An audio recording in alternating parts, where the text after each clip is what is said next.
नालायक बेटा बना सहारा। केशव राय जी स्कूल में शिक्षक थे।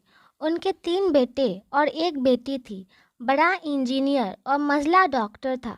दोनों की शादी बड़े घराने में हुई थी और अपनी पत्नियों के साथ अलग अलग शहरों में रहते थे। बेटी की शादी भी उन्होंने खूब धूमधाम से की थी। सबसे छोटा बेटा पढ़ाई में ध्यान नहीं लगा पाया। 11वीं के बाद उसने पढ़ाई छोड़ दी और घर में ही रहने लगा। कहता था, मुझे नौकरी नहीं करनी है, अपने माता पिता की सेवा करनी है।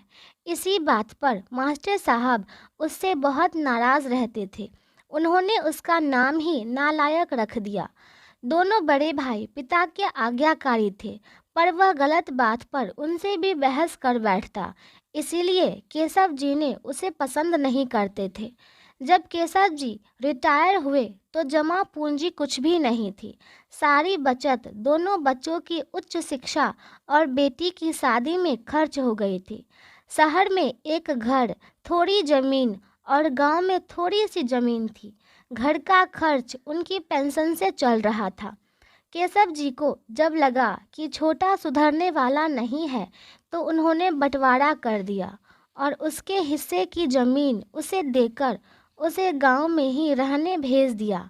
हालांकि वह जाना नहीं चाहता था, पर पिता की जिद के आगे झुक गया और गांव में ही झोपड़ी बनाकर रहने लगा। केशव जी सबसे अपने दोनों होनहार और लायक बेटों की बड़ाई किया करते थे। उनका सीना गर्व से चौड़ा हो जाता था, पर उस नालायक का नाम भी नहीं लेते थे।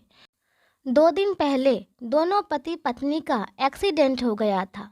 वह अपनी पत्नी के साथ सरकारी अस्पताल में भर्ती थे और डॉक्टर ने उनकी पत्नी को ऑपरेशन करने को कहा था। केशव जी ने अपने बड़े बेटे को फ़ोन किया और कहा कि बेटा, हमारा एक्सीडेंट हो गया है।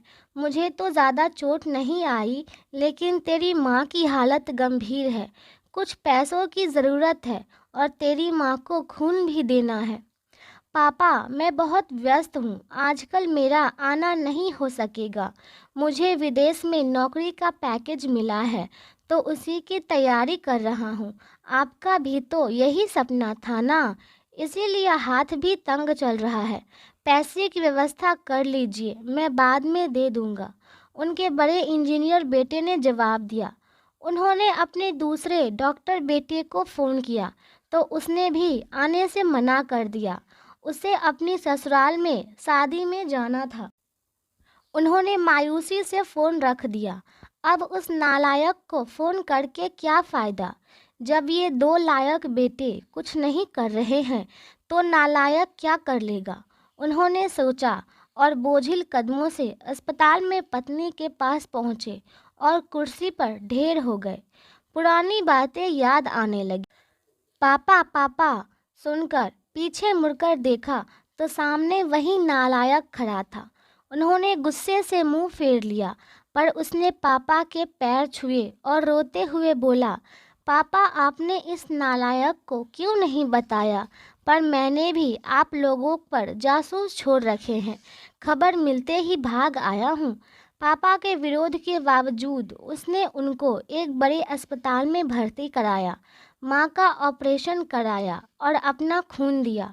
दिन रात उनकी सेवा में लगा रहता। एक दिन वह गायब हो गया। वह उसके बारे में फिर बुरा सोचने लगे थे कि तीसरे दिन वह वापस आ गया। महीने भर में ही माँ एकदम भली चंगी हो गई। वो अस्पताल से छुट्टी लेकर उन लोगों को घर ले आया। केशव जी के पूछने पर बता दिया कि खैराती अस्पताल था, पैसे नहीं लगे हैं। घर में नौकरानी थी ही। वो उन लोगों को छोड़कर वापस गांव चला गया। धीरे धीरे सब कुछ सामान्य हो गया। एक दिन यूं ही उनके मन में आया कि उस नालायक की खबर ली जाए। दोनों जब गांव के खेत पर पहुंचे तो झोपड़ी में ताला देखकर चौंक गए।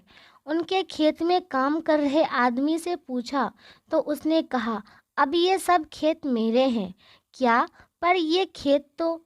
उन्हें बहुत आश्चर्य हुआ। हाँ, उसकी माँ की तबीयत बहुत खराब थी।